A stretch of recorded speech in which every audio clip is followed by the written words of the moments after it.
Орон сууцаа зараад тэг зууны 7 га газар хөдөлтөж аваад тэндээ өөрийн тухтай тансаг ногоон орчин бүрдүүлсэн нэгэн алийг бид зорж ирлээ. Эднийхээ зундаа битүү ногоон ойр орчмыг ёстой л чимдэг байна. Энэ эрхмийг Төгсбаатар гэдэг. Сүхбаатар дүүргийн 18 дугаар хороо бэлхийн 36-гийн 18 тоотод амьдардаг. Энэ айл ямар хөдөлмөрч гэдгийг хашаандаа тарьж ургуулсан 200 гаруй мотыг хараад дүгнэж болно. 0.7 га газартай. Тэгээд эндээ өөртөө одоо 8 жил амьдарч байна. Ер нь 200-аад мод бут одоо өөрсдийгөө тохижуулсан, газараа тохижуулсан. Ер нь бол энд газар бол багддаггүй юм байна. Өөртөө хүлэмжтэй, өөртөө жижигхэн бас ногоогоо тарьдаг. Ер нь тэгж амьдарч байна да.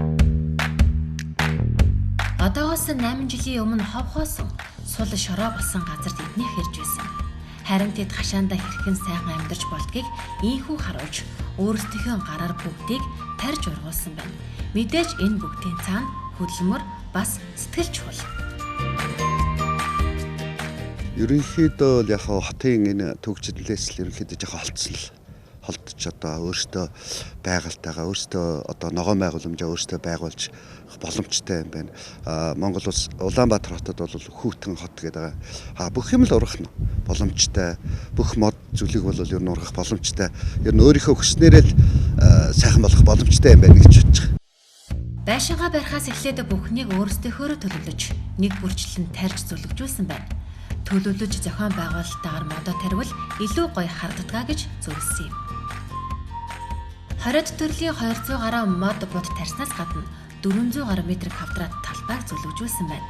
Хүлэмжиндээ өргөс тэмэх, гадна талбайдаа брокколи, салаатны байцаа, помидор, бууцай, сонгон тарьж, намар өвлийнхаа хэрэгцээг бүрэн хангадаг бол өвгрэнүүд бөөрөлцөг нь хаад нохоогоо шүү, тошлоо, алим, чавга гэд 20 кг жимс хашаанаасаа түүдэг байна.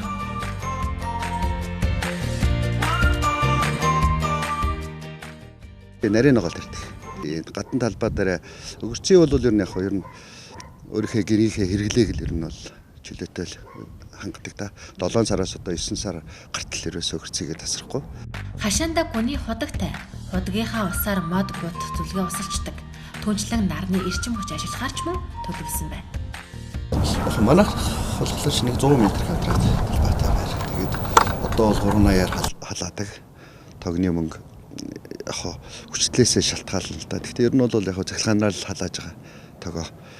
Ер нь бол одоо сүүлийн үед бол ерөөсөө энэ нарны одоо нараар халдаг ерөөсөө ямар ч захилгаан зарцуулахгүй тийм технологиуд бол одоо орж ирж байна. Байшин ч гэсэн барихтаа хамаагүй шалгоондоо өөрөөр барьж штэ.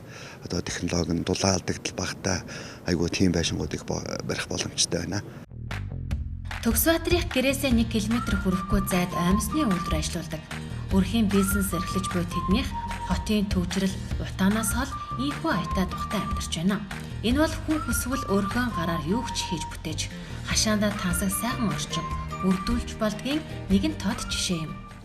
Ер нь бол яг хашаандаа бол сайхан амьдарч болно.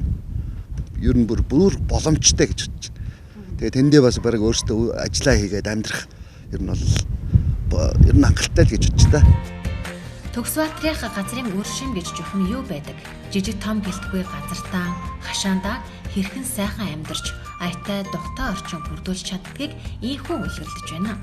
Та хашаандаа сайхан амьдрахыг хүсэж байвал яг одооноос эхлээрэй.